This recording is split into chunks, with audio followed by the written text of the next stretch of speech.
ꯂꯤꯡꯖꯦꯜꯒꯤ ꯋꯥꯗꯣ ꯇꯥꯕꯗ ꯂꯥꯏꯖꯗꯣ ꯉꯛꯆꯥꯟꯅꯅ ꯈꯨꯝꯂꯛꯏ꯫ ꯑꯦ ꯅꯣꯏꯗꯤ ꯋꯥꯔꯤ ꯌꯥꯝ ꯁꯥꯟꯅꯔꯝꯃꯤꯖꯥꯠꯅꯤꯅꯦ꯫ ꯊꯥꯖꯕ ꯊꯥꯖꯗꯕꯒꯤ ꯋꯥ ꯅꯠꯇꯦ ꯂꯤꯡꯖꯦꯜ꯫ ꯍꯣꯏ ꯍꯧꯖꯤꯛꯇꯤ ꯌꯥꯝ ꯍꯣꯡꯉꯤ, ꯍꯥꯟꯅꯒ ꯃꯥꯟꯅꯗ꯭ꯔꯤ꯫ ꯗꯥꯝꯆꯥꯗ ꯅꯠꯇꯦ ꯑꯩꯁꯨ ꯑꯍꯣꯡꯕ ꯂꯥꯛꯏꯁꯤꯅꯤ꯫ ꯑꯗꯨꯕꯨ ꯐꯅ ꯑꯣꯏꯗꯨꯅꯁꯨ ꯗꯥꯝꯆꯥꯒꯤ ꯃꯆꯤꯟꯃꯛꯅ ꯑꯩꯕꯨ ꯁꯤꯈ꯭ꯔꯣ ꯍꯥꯏꯕ ꯉꯝꯂꯤꯕꯅꯤ꯫ ꯑꯗꯨꯒꯨꯝꯕ ꯊꯃꯣꯏꯗꯨꯗ ꯑꯩꯒꯤ ꯃꯐꯝ ꯂꯩꯔꯝꯒꯅꯤ ꯊꯥꯖꯗꯦ, ꯂꯩꯕꯁꯨ ꯄꯥꯝꯗꯦ꯫ ꯑꯩꯗꯤ ꯂꯝꯂꯥꯟꯕꯤꯅꯤ ꯂꯤꯡꯖꯦꯜ, ꯗꯥꯝꯆꯥꯒꯤ ꯅꯨꯡꯁꯤꯅꯖꯕ ꯂꯩꯕꯅꯤ, ꯅꯣꯏ ꯈꯪꯗꯕꯩꯅꯤ꯫ ꯑꯦ ꯀꯩꯅꯣ ꯍꯥꯏꯁꯤꯕꯣ, ꯑꯇꯣꯞꯄ ꯑꯃꯃꯨꯛ ꯅꯨꯡꯁꯤꯅꯈ꯭ꯔꯕꯣ? ꯑꯟꯖꯨ ꯇꯨꯃꯤꯟꯅ ꯂꯩ, ꯂꯥꯏꯖꯁꯨ ꯃꯥꯏꯊꯣꯡꯗꯣ ꯏꯃꯛꯃꯛꯅ꯫ ꯑꯇꯣꯞꯄ ꯅꯨꯡꯁꯤꯅꯕ ꯃꯥꯟꯗꯦꯗ, ꯍꯥꯟꯅ ꯅꯨꯡꯁꯤꯅꯔꯛꯄ ꯃꯥꯜꯂꯤ, ꯃꯃꯤꯡꯗꯣ ꯃꯦ꯫ ꯍꯥꯏ ꯂꯥꯏꯖ! ꯂꯥꯏꯖꯗꯣ ꯍꯥꯏꯒꯦ ꯇꯧꯔꯝꯕꯗꯣ ꯆꯞ ꯂꯦꯞꯄꯤ, ꯃꯃꯥꯏꯁꯤꯡꯗꯣ ꯁꯠ ꯂꯩꯊꯣꯔꯛꯏ꯫ ꯔꯥꯖꯁꯨ ꯅꯣꯡꯃꯤ ꯆꯪꯁꯤꯜꯂꯛꯏ꯫ ꯂꯥꯏꯖꯗꯤ ꯔꯥꯖ ꯎꯕꯗ ꯃꯆꯤꯟꯗꯣ ꯄꯩꯊꯣꯛꯑꯒ ꯃꯃꯥꯏꯗꯣ ꯁꯠ ꯑꯣꯟꯊꯣꯛꯈ꯭ꯔꯦ꯫ ꯔꯥꯖꯇꯣ ꯏꯀꯥꯏ ꯈꯪꯗꯦ, ꯅꯣꯡꯃꯤ꯫ ꯂꯥꯏꯖ ꯅꯨꯡꯉꯥꯏꯔꯤꯕꯣ? ꯂꯨꯍꯣꯡꯈꯤꯕꯗꯒꯤ ꯃꯁꯛꯀ ꯌꯥꯝ ꯐꯖꯊꯣꯛꯑꯝꯃꯤꯀꯣ꯫ ꯂꯥꯏꯖꯗꯤ ꯀꯩꯝꯇ ꯈꯨꯝꯗꯦ, ꯑꯟꯖꯨꯅ ꯑꯣꯏꯅ ꯇꯥꯞ ꯈꯨꯝꯂꯛꯏ꯫ ꯔꯥꯖ ꯍꯥꯟꯅꯗꯧꯅ ꯀꯧꯅꯔꯒꯨꯝꯁꯤ, ꯑꯩꯈꯣꯏꯕꯨꯗꯤ ꯀꯩꯁꯨ ꯀꯥꯏꯗꯕ꯫ ꯂꯥꯏꯖꯁꯦ ꯃꯧ ꯑꯣꯏꯔꯕꯅꯤꯅ ꯁꯨꯃꯥꯏꯅ ꯅꯨꯄꯥ ꯅꯍꯥꯒ ꯀꯧꯅꯕꯁꯤ ꯀꯌꯥ ꯅꯨꯡꯉꯥꯏꯇꯦ꯫ ꯔꯥꯖꯁꯨ ꯌꯥꯝ ꯎꯁꯤꯠꯇꯅ ꯅꯣꯛꯂꯒ ꯑꯟꯖꯨꯒꯤ ꯄꯥꯎꯈꯨꯝꯗꯨ ꯄꯤꯗꯃꯈꯩ ꯂꯥꯏꯖꯗ ꯑꯣꯟꯖꯜꯂꯛꯏ꯫ ꯂꯥꯏꯖ ꯅꯪꯕꯨ ꯑꯩꯉꯣꯟꯗ ꯌꯥꯝ ꯃꯨꯛꯈꯤꯗꯥꯏꯅꯦ? ꯅꯪꯒꯤ ꯅꯨꯡꯁꯤꯅꯕ ꯀꯥꯏꯅꯕꯗꯣ ꯀꯃꯥꯏꯅ ꯇꯧꯒꯦ? ꯊꯃꯣꯏꯗꯣ ꯀꯌꯥꯝ ꯀꯥꯏꯒꯦ? ꯔꯥꯖꯀꯤ ꯀꯔꯦꯝꯅꯅ ꯍꯥꯏꯔꯛꯄ ꯋꯥꯗꯣ ꯇꯥꯕꯗ ꯃꯤꯅ ꯂꯥꯛꯆꯕ ꯌꯥꯗꯕ ꯂꯥꯏꯖꯗꯨ ꯃꯥꯒꯤ ꯃꯤꯍꯨꯟꯗꯣ ꯀꯥꯡꯂꯛꯏ꯫ ꯃꯃꯥꯏꯗꯨ ꯁꯠ ꯑꯣꯟꯁꯤꯜꯂꯒ ꯔꯥꯖꯅ ꯄꯦꯟꯅ ꯃꯑꯣꯡꯗ ꯃꯆꯤꯟ ꯄꯦꯟꯅ ꯍꯥꯏꯔꯛꯑꯝꯃꯤ꯫ ꯀꯩꯗꯧꯕꯒꯤ ꯊꯃꯣꯏ ꯀꯥꯏꯖꯔꯨꯅꯦꯒꯦ? ꯑꯩꯅ ꯍꯧꯖꯤꯛ ꯂꯩꯔꯤꯕ ꯅꯨꯄꯥꯁꯦ ꯑꯩꯅ ꯅꯨꯡꯁꯤꯃꯟꯕꯒꯤꯅꯦ, ꯑꯩꯅ ꯄꯥꯝꯃꯟꯗꯅ ꯐꯥꯔꯒ ꯂꯩꯔꯤꯕꯅꯤ꯫ ꯅꯪ ꯀꯔꯤ ꯈꯪꯗꯅ ꯉꯥꯡꯂꯤꯅꯣ?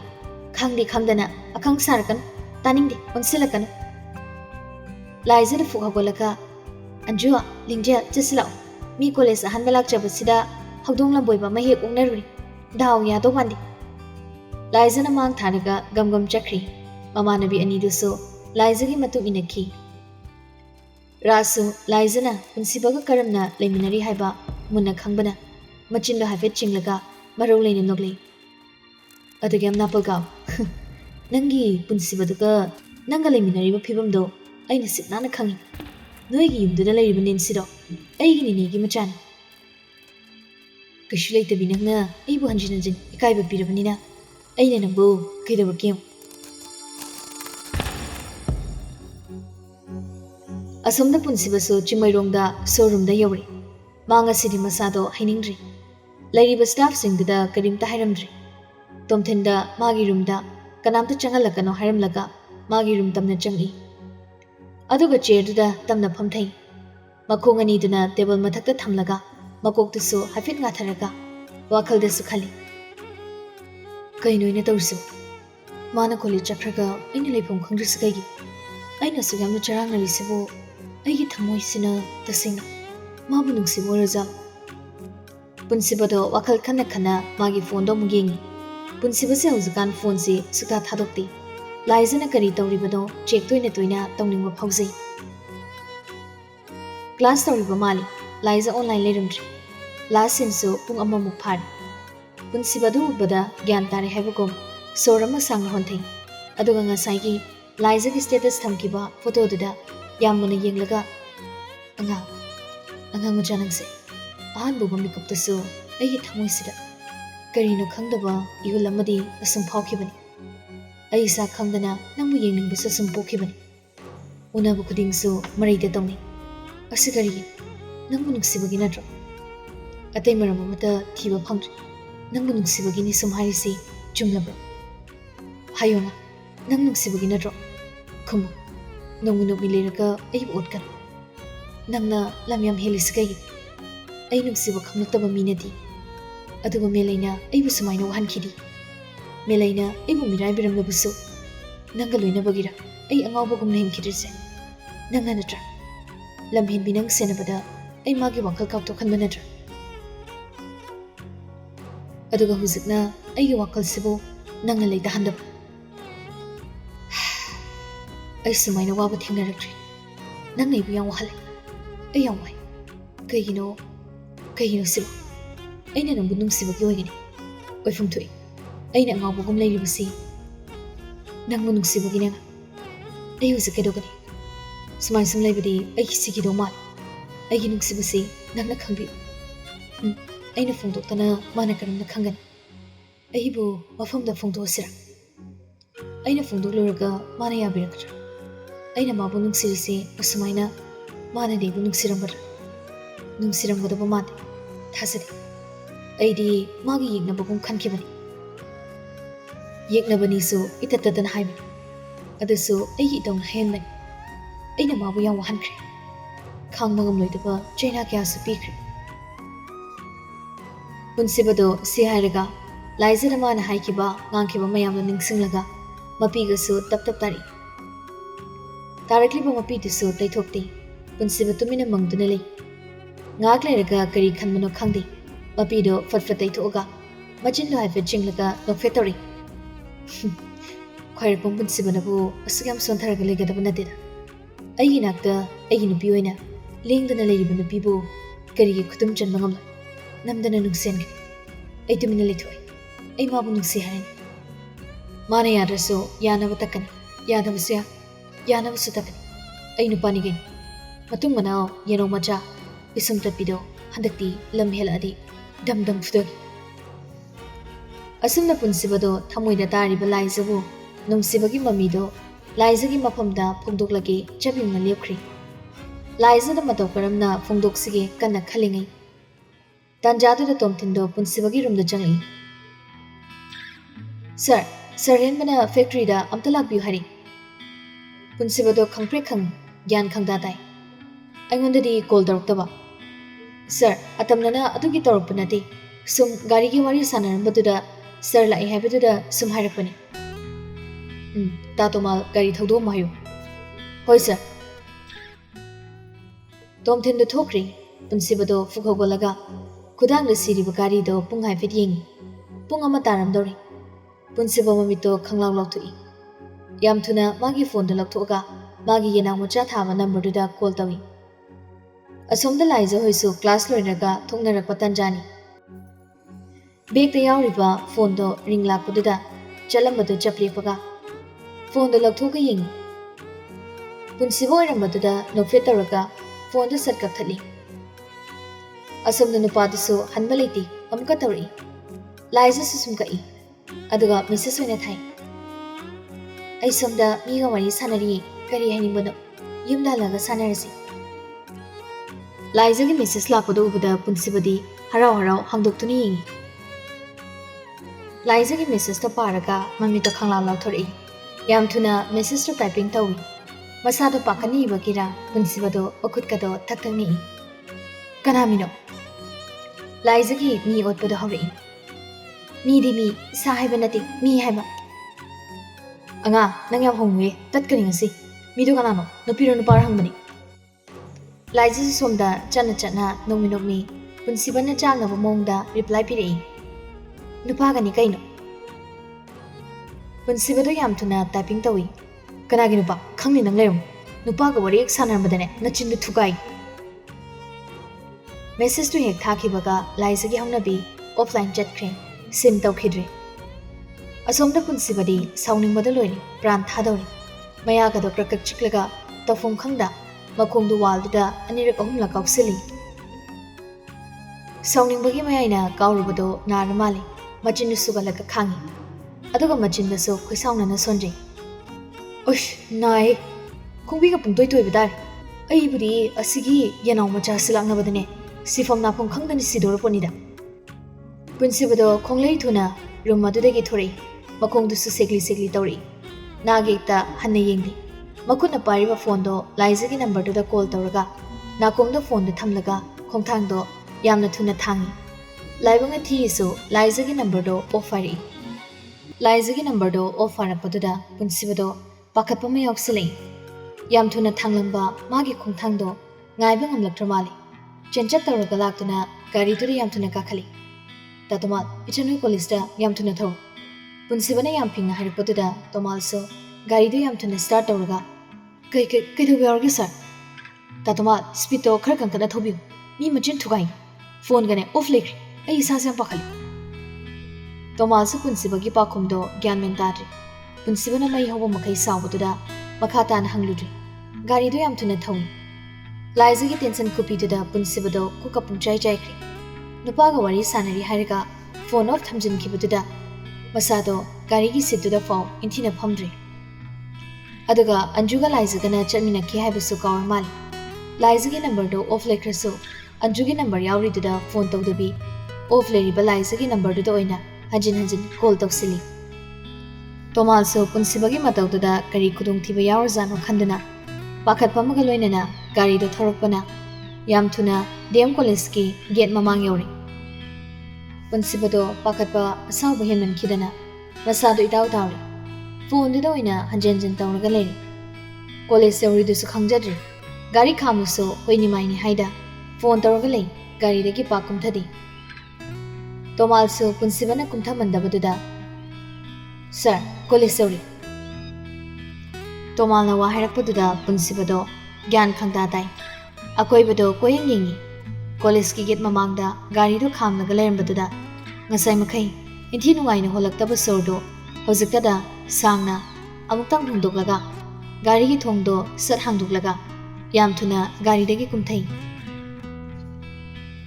ꯄꯨꯟꯁꯤꯕ ꯈꯣꯡꯂꯩ ꯊꯨꯅ ꯆꯪꯁꯤꯜꯂꯤ ꯒꯦꯠꯇꯣ ꯍꯦꯛ ꯆꯪꯁꯤꯟꯕꯒ ꯊꯥꯡꯂꯝꯕ ꯈꯣꯡꯊꯥꯡꯗꯣ ꯆꯞ ꯂꯦꯞꯄꯤ ꯄꯤꯁꯨꯝ ꯑꯅꯤꯗꯨꯁꯨ ꯈꯪꯁꯨ ꯁꯨꯛꯆꯤꯜꯂꯒ ꯃꯨꯟꯅ ꯌꯦꯡꯂꯒ ꯃꯆꯤꯟꯅ ꯈꯨꯠꯁꯥꯎꯅꯅ ꯑꯩꯅ ꯁꯣꯝꯗ ꯁꯣꯔꯐꯥꯎ ꯐꯖꯅ ꯍꯣꯟꯗꯕ ꯃꯈꯩ ꯃꯩꯗ ꯅꯦꯠꯂꯒ ꯂꯩ ꯑꯗꯨꯒ ꯃꯣꯏꯅ ꯚꯤꯗꯤꯑꯣ ꯅꯝꯂꯒ ꯅꯣꯛꯇꯅ ꯂꯩꯔꯝꯃꯤ ꯈꯪꯅꯤꯡꯉꯁꯤ ꯃꯤ ꯐꯣꯟ ꯊꯨꯒꯥꯏ ꯄꯨꯟꯁꯤꯕꯗꯣ ꯌꯥꯝ ꯁꯥꯎꯅ ꯑꯍꯨꯝꯗꯨꯒꯤ ꯃꯅꯥꯛ ꯇꯝꯅ ꯂꯥꯛꯏ ꯂꯥꯏꯖ ꯑꯟꯖꯨ ꯂꯤꯡꯖꯦꯜꯗꯣ ꯎ ꯀꯥꯔꯛ ꯑꯃꯗ ꯐꯣꯟꯗ ꯊꯝꯂꯒ ꯚꯤꯗꯤꯑꯣ ꯀꯟꯅ ꯅꯝꯂꯤ ꯑꯍꯥꯟꯕꯗ ꯂꯥꯏꯖꯗꯣ ꯍꯥꯟꯅ ꯄ꯭ꯔꯞ ꯄ꯭ꯔꯞ ꯆꯪꯁꯤꯜꯂꯒ ꯐꯣꯟꯗꯨꯒꯤ ꯃꯃꯥꯡꯗ ꯂꯦꯞꯄꯒ ꯃꯈꯨꯠ ꯑꯣꯡ ꯃꯁꯥꯡꯕ ꯇꯧꯗꯅ ꯑꯩꯅ ꯅꯉꯣꯟꯗ ꯀꯔꯤ ꯂꯥꯟꯈ꯭ꯔꯒꯦ ꯑꯁꯤ ꯍꯥꯏꯔꯒ ꯂꯥꯏꯖꯗ ꯑꯃꯨꯛ ꯆꯦꯟꯊꯣꯛꯏ ꯂꯥꯏꯖ ꯆꯦꯟꯊꯣꯛꯈꯤꯕꯒ ꯑꯟꯖꯨꯗꯣ ꯑꯃꯨꯛ ꯇꯐꯤꯡ ꯇꯐꯤꯡ ꯆꯦꯟꯁꯤꯜꯂꯛꯏ ꯑꯗꯨ ꯀꯔꯤꯅꯣ ꯑꯄꯥꯝꯕꯗꯣ ꯀꯝ ꯇꯨ ꯗ ꯄꯣꯏꯟ ꯑꯟꯖꯨꯁꯨ ꯑꯃꯨꯛ ꯆꯦꯟꯊꯣꯛꯏ ꯂꯤꯡꯖꯦꯜꯗ ꯑꯃꯨꯛ ꯆꯦꯟꯁꯤꯜꯂꯒ ꯋꯥꯎ ꯂꯥꯏꯖꯁꯨ ꯑꯃꯨꯛ ꯆꯦꯟꯁꯤꯜꯂꯒ ꯑꯗꯨ ꯍꯥꯏꯕ ꯌꯥꯕ ꯋꯥꯔꯣ ꯑꯟꯖꯨꯁꯨ ꯑꯃꯨꯛ ꯆꯦꯟꯁꯤꯜꯂꯛꯏ ꯅꯪꯅ ꯑꯗꯨꯝꯅ ꯈꯜꯂꯕꯁꯨ ꯀꯥꯏꯗꯦ ꯂꯤꯡꯖꯦꯜꯁꯨ ꯁꯥꯎꯅ ꯆꯦꯟꯁꯤꯜꯂꯒ ꯑꯩꯒꯤ ꯈꯨꯠꯇ ꯉꯁꯤ ꯃꯤ ꯁꯤꯕ ꯌꯥꯎꯅꯤꯀꯣ ꯂꯥꯏꯖꯁꯨ ꯐꯣꯟꯗꯨꯗ ꯈꯨꯗꯣꯡꯕꯤ ꯊꯤꯜꯂꯒ ꯅꯪꯒꯤ ꯋꯥꯍꯩ ꯋꯥꯇꯥꯗꯨꯅ ꯈꯪ ꯅꯪꯗꯤ ꯂꯋꯥꯏ ꯚꯤꯗꯤꯑꯣꯗꯣ ꯅꯝꯕ ꯂꯣꯏꯁꯤꯟꯗ꯭ꯔꯤꯉꯩ ꯐꯣꯟꯗꯣ ꯄꯨꯟꯁꯤꯕꯅ ꯇꯥꯞ ꯂꯧꯔꯒ ꯁꯤ ꯀꯅꯥꯒꯤ ꯐꯣꯟꯅꯣ ꯑꯍꯨꯝꯗꯣ ꯈꯪꯄ꯭ꯔꯦꯛ ꯈꯪꯉꯤ ꯑꯟꯖꯨꯗꯣ ꯀꯤꯔꯨꯞ ꯀꯤꯔꯨꯞ ꯄꯨꯟꯁꯤꯕꯗ ꯌꯦꯡꯂꯒ ꯑꯩꯒꯤꯅꯦ ꯗꯥꯆꯧ ꯀꯣꯂꯦꯖ ꯆꯠꯂꯒ ꯁꯨꯃꯥꯏꯅ ꯇꯧ ꯀꯅꯥꯅ ꯍꯥꯏꯒꯦ ꯍꯌꯦꯡꯗꯒꯤ ꯀꯣꯂꯦꯖ ꯆꯠꯄ ꯌꯥꯏ ꯅꯣꯏ ꯑꯍꯨꯝꯅꯦ ꯌꯥꯝ ꯊꯨꯅ ꯃꯥꯡꯊꯥꯔꯣ ꯌꯨꯝꯗ ꯅꯨꯡꯉꯥꯏꯅꯤ ꯍꯧꯖꯤꯛ ꯑꯅꯤꯗꯨꯗꯤ ꯇꯨꯃꯤꯟ ꯂꯩ ꯂꯥꯏꯖꯗꯤ ꯀꯩꯝꯇ ꯃꯤꯊꯨꯞ ꯅꯥꯊꯣꯛꯄꯤꯕ ꯅꯠꯇꯦ ꯄꯨꯟꯁꯤꯕꯒꯤ ꯃꯅꯥꯛ ꯅꯛꯅ ꯆꯪꯁꯤꯜꯂꯒ ꯃꯈꯨꯠꯇ ꯇꯤꯡꯊꯣꯛꯑꯒ ꯗꯥꯝꯆꯥ ꯐꯣꯟꯗꯣ ꯑꯝꯇ ꯄꯤꯔꯛꯑꯣ ꯉꯁꯥꯏꯗꯒꯤ ꯅꯝꯕꯅꯤ ꯍꯧꯖꯤꯛꯀꯤꯗꯨ ꯈꯛꯇꯅꯤ ꯄꯣꯁ ꯈꯔ ꯇꯥꯔꯤꯁꯦ ꯑꯝꯇ ꯁꯦꯞ ꯇꯧꯍꯧꯒꯦꯕ ꯁꯤ ꯐꯣꯟꯗꯣ ꯑꯝꯇ ꯄꯤꯔꯛꯑꯣꯕ ꯀꯔꯤ ꯑꯩꯅ ꯁꯣꯝꯗ ꯁꯣꯔ ꯍꯣꯟꯕ ꯍꯣꯟꯗꯕꯣꯏ ꯂꯥꯛꯑꯒ ꯅꯣꯏꯅ ꯅꯌꯥꯗꯣ ꯍꯤꯒꯠꯂꯒ ꯂꯩꯔꯝꯃꯦ ꯌꯥꯝ ꯊꯨꯅꯅꯦ ꯒꯥꯔꯤꯗ ꯀꯥꯈꯠꯂꯣ ꯑꯗꯨ ꯐꯣꯟꯗꯣ ꯑꯝꯇ ꯍꯥꯟꯅ ꯄꯤꯔꯛꯑꯣꯕ ꯑꯗꯨꯒ ꯒꯥꯔꯤꯗ ꯀꯥꯒꯦ ꯄꯨꯟꯁꯤꯕ ꯚꯤꯗꯤꯑꯣꯗꯣ ꯀꯛꯊꯠꯂꯒ ꯐꯣꯟꯗꯣ ꯂꯥꯏꯖꯗ ꯄꯤꯔꯦ ꯅꯪ ꯐꯣꯟꯗꯤ ꯃꯩ ꯌꯥꯎꯗ꯭ꯔꯦ ꯑꯁꯤ ꯍꯥꯏꯔꯝꯂꯒ ꯑꯍꯨꯝꯗꯣ ꯄꯨꯟꯁꯤꯕꯒꯤ ꯃꯥꯡ ꯊꯥꯔꯒ ꯆꯠꯈ꯭ꯔꯤ ꯄꯨꯟꯁꯤꯕꯁꯨ ꯁꯥꯎꯅ ꯑꯍꯨꯝꯗꯨꯒꯤ ꯃꯇꯨꯡ ꯏꯜꯂꯛꯏ ꯒꯥꯔꯤ ꯃꯅꯨꯡꯗꯨꯗ ꯑꯍꯨꯝꯗꯣ ꯃꯈꯣꯜꯗꯤ ꯐꯖꯅ ꯊꯣꯛꯇꯦ ꯃꯨꯔꯨꯝ ꯃꯨꯔꯨꯝ ꯁꯣꯟꯅꯩ ꯄꯨꯟꯁꯤꯕꯗꯤ ꯄꯤꯁꯨꯝ ꯑꯅꯤꯗꯨ ꯁꯨꯛꯆꯤꯜꯂꯒ ꯁꯥꯎꯅ ꯐꯝꯃꯤ ꯄꯨꯟꯁꯤꯕꯒꯤ ꯏꯍꯧꯗꯨ ꯇꯣꯃꯥꯜꯁꯨ ꯍꯧꯖꯤꯛꯇꯗ ꯒ꯭ꯌꯥꯟ ꯇꯥꯏ ꯅꯣꯡꯃꯤ ꯅꯣꯡꯃꯤ ꯒꯥꯔꯤꯗ ꯊꯧꯏ ꯑꯁꯨꯝꯅ ꯁꯤꯡꯖꯃꯩꯗ ꯂꯤꯡꯖꯦꯜꯕꯨ ꯊꯤꯜꯂꯝꯂꯒ ꯌꯨꯝꯗ ꯑꯃꯨꯛ ꯍꯜꯂꯛꯂꯤ ꯂꯥꯏꯖꯗ ꯚꯤꯗꯤꯑꯣ ꯀꯛꯊꯠꯈꯤꯕꯒꯤ ꯁꯥꯎꯔꯤ ꯃꯥꯅꯤ ꯃꯃꯥꯏꯗꯣ ꯊꯣꯡꯅꯥꯎꯔꯣꯝꯗ ꯑꯣꯟꯊꯣꯛꯑꯒ ꯁꯥꯏꯗꯇ ꯊꯧꯔꯤꯕ ꯒꯥꯔꯤ ꯃꯌꯥꯝꯗꯣ ꯌꯦꯡꯂꯒ ꯂꯩ ꯄꯨꯟꯁꯤꯕꯁꯨ ꯃꯃꯥꯏꯗꯣ ꯑꯃꯨꯛ ꯑꯃꯨꯛ ꯂꯩꯊꯣꯔꯒ ꯂꯥꯏꯖꯗ ꯍꯥꯏꯔꯞ ꯍꯥꯏꯔꯞ ꯌꯦꯡꯉꯤ ꯇ꯭ꯔꯥꯐꯤꯛ ꯖꯥꯝ ꯑꯣꯏꯕꯒꯤ ꯒꯥꯔꯤꯗꯣ ꯉꯥꯏꯍꯥꯛ ꯈꯥꯝꯂꯤꯉꯩ ꯇꯟꯖꯥꯗꯨꯗ ꯀꯔꯣꯝꯗꯒꯤꯅꯣ ꯒꯥꯔꯤ ꯃꯆꯥ ꯇꯣꯡꯕ ꯅꯨꯄꯥ ꯃꯆꯥ ꯑꯅꯤꯈꯛ ꯂꯥꯏꯖꯒꯤ ꯁꯥꯏꯠꯂꯣꯝꯗ ꯒꯥꯔꯤꯗꯣ ꯈꯥꯝꯃꯤ ꯊꯧꯔꯤꯕ ꯅꯨꯄꯥꯗꯨꯗꯤ ꯌꯦꯡꯂꯛꯇꯦ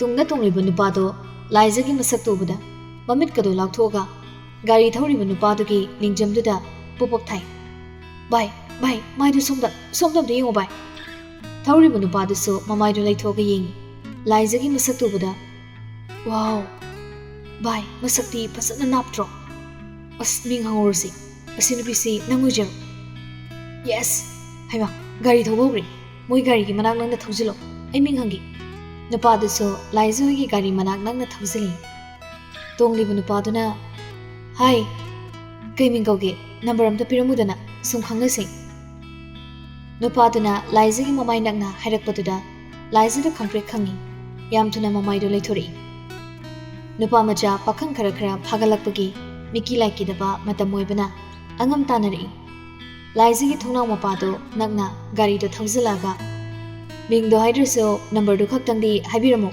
से अदु नत्रदी yum योबो फौने तानरक्तने खोइदी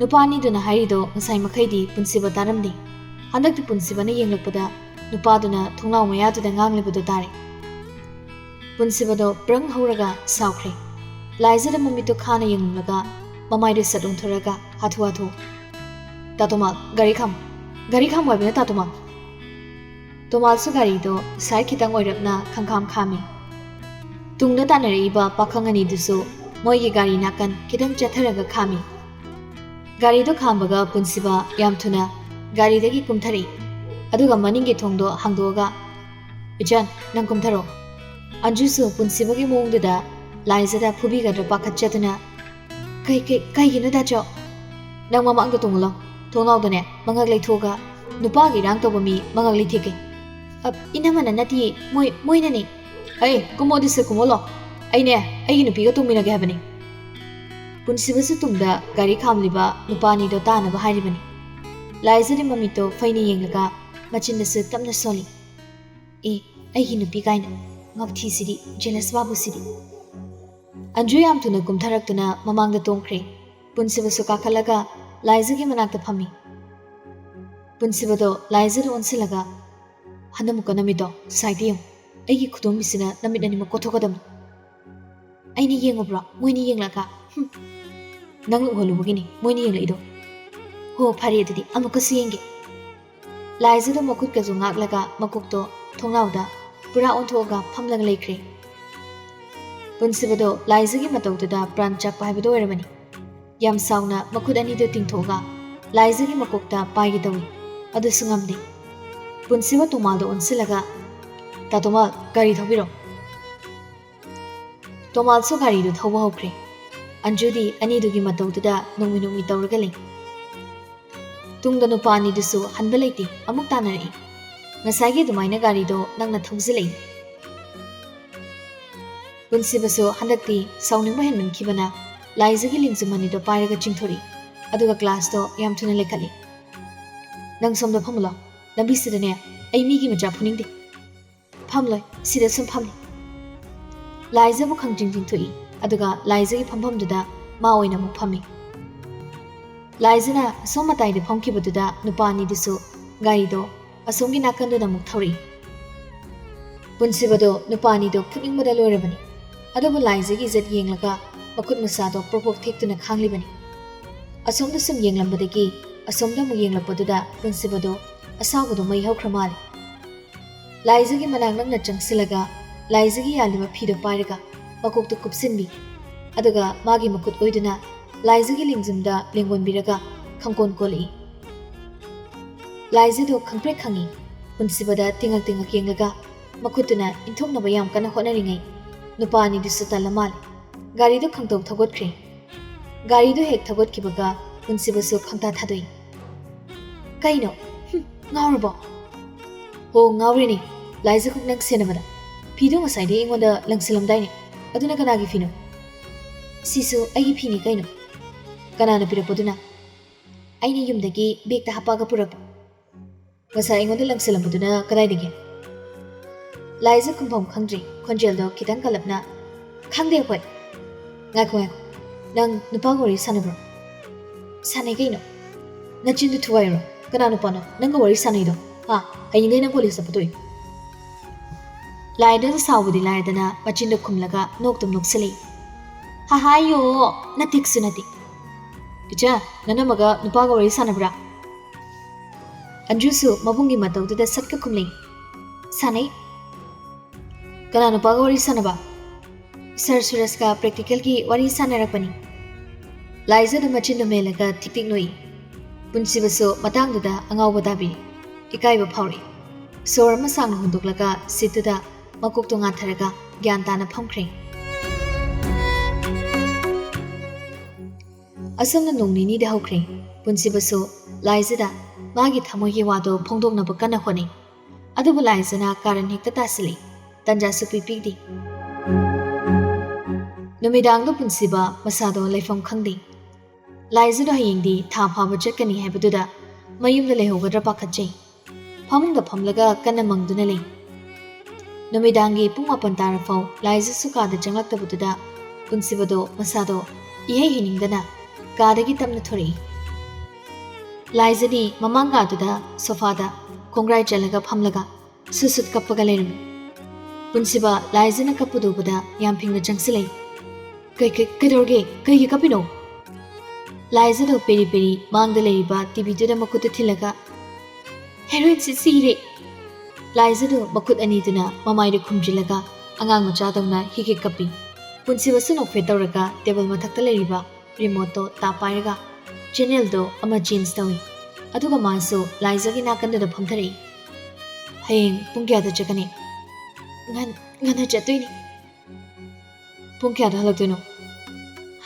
halak pade haiba ngamde mamai de falai thoga laizari yengli laizari kapado phagre kemta thoksadana tv du de yenglaga nokfe nokfet ka setauraga yam nungai na film du yengjari punsibasu laizara muni yenglaga wakal da khali anga nang aibudi thadokdana chakhinu ko nang soibu thadokdana chakhrabadi ai hingba ngamdau mane anga ainang yam nungsi ai thamoi yawabase amukta khangbiyo nga mana karigumba hayingsi yumda leurage khalamladi kamaina tawni ai nungsi base mafamda phungdukringai magaiga lamnarar nade adu yar mikupsida aina mabu nungsi phungdorag mana ibu thadokdana jakhibu thoklabusu aina mabu nungsi habisi dangde khangalag पुंसिबा सोरम सांग हंदुकलगा याम तमना कौरी अंगा कईनो फजन खुंबा हितब्रो मसागिनी अइबु क्याम कुइना ओदखिगे हाबनुगा पुंसिबगी सोंथांगना हायरपु वादो ताबदा लाइजसु कैदौरबनो हाइबकुम ममाइदो तमना लेसिले करी मतांगिनो पुंसिबा तरु तरु पांगलिबा ममित अनिदुना लाइजना नुक्सिदे येंगलगा अंगा अइ नांगबुनु पुंसिबगी वादो लोइद्रिङै लाइजर हाक्ति खंजिले पुंसिबगी ममाइदो लाइजगी ममाइ नंगना लेरुबना लाइजगी तंजा काइना खलकपा हाक्तिदुना पुंसिबगी ममाइदो तिन ngakta ngairi पुंसिबसु हाइगे तोरम वादो हाइखिद्रि लाइजसु याम पाखना सॉरी नंफेन ngakta ngairi माइदो लाइजर फुगौगले पुंसिबसु याम थुना लाइजगी खुदांगदो ताफारगा कदाइदन फी लौरुगे माइदो तिन ngakta ngairi याने लौर फम फिल्म येंगसे पुंसिबना लाइजबो खंजिंग सिलगा सोफा दुदम फमली लाइजसु एक फमबगा हाक्थिदो मथंग मथंग अनि अहुम लखले पुंसिबसु खुदांगदना लाइजगी मतिनदुदा तैथोगा लाइजरी येंगले लोक थुंब्रो थुंदे इंथम तायोपगी एलर्जी तौरिनी ऐदी इंगबयादी अदुइनी पुंसिबा वांगांगदना लाइजगी मखोंदो ताप तापरी खोंगिंगी मोजा तोंसले याद्रो लुहोंगबदा इमा होइना मोजा हापक्ते पुंसिबदो नोकफे तौरगा पुगौगलगा कादा प्रपप थोक्रे लाइजस पुंसिबदा तिंगक येंगलगा मोजा उपुगाइना फिल्म सिसु फजन नुंगाइ खलई हेरो हेरोइनी नुंसिनारक्तोरी मही तादोरी नोंगना नोंग चुबगा ngasidi yengtharagi लाइजर फिल्म दुदा माइ ओनसिलगा थवाइ ताना येंगलगा लेख्रे पुंसिबसु मागी मोजा ओर माले मकुना मदुना पारगा मकुना मदना फी म पारगा लाई अदुगा फीदुना लाइजगी लिंगजुमदुदा कुपथबी अदुगा मासु हानगी फमफमदुदा फमलगा लाइजगी मखोंदो मोजा उपसनबी लाइजर खंप्रे खंगी महौसाकुम पुंसिबना चांगनबा ngangbdo ngaside nganglakidri nupi oibi magi thamoido karibu khalibano पुंसिबदा तिंगक येंगली कनागी मजानो याम चावी अइगिने लाइजा ममित कदो लाउथोगा मखुंग नामदो फथांगलगा मनम नमी ए कोइने तोइदुदे लाइजा नोमिनोक मी तौरगा मखोंदो फथादरगा मनम नंबर येंगबनीदा ए हे नमदबनीदा अहनबनी ꯂꯥꯏꯖꯁꯨ ꯄꯨꯟꯁꯤꯕꯅ ꯏꯟꯕꯤꯔꯝꯕ ꯐꯤꯗꯣ ꯇꯥꯁꯤꯜꯂꯒ ꯌꯥꯝ ꯅꯨꯡꯉꯥꯏꯅ ꯐꯝꯂꯒ ꯐꯤꯂꯝꯗꯨ ꯌꯦꯡꯉꯤ꯫ ꯄꯨꯟꯁꯤꯕꯗꯤ ꯃꯁꯥꯗꯣ ꯂꯩꯐꯝ ꯈꯪꯗꯦ꯫ ꯐꯤꯂꯝ ꯌꯦꯡꯂꯤꯕꯗꯨꯁꯨ ꯒ꯭ꯌꯥꯟ ꯃꯦꯟ ꯇꯥꯕ ꯅꯠꯇꯦ꯫ ꯃꯥꯒꯤ ꯋꯥꯈꯜꯗꯨꯗ ꯈꯜꯂꯤ ꯍꯥꯏꯕꯕꯨ ꯂꯥꯏꯖꯅ ꯃꯥꯕꯨ ꯊꯥꯗꯣꯛꯂꯝꯂꯒ ꯆꯠꯈꯤꯗ꯭ꯔꯥ ꯍꯥꯏꯕ ꯋꯥꯈꯜꯁꯤꯗ ꯈꯜꯂꯒ ꯂꯩꯔꯤ꯫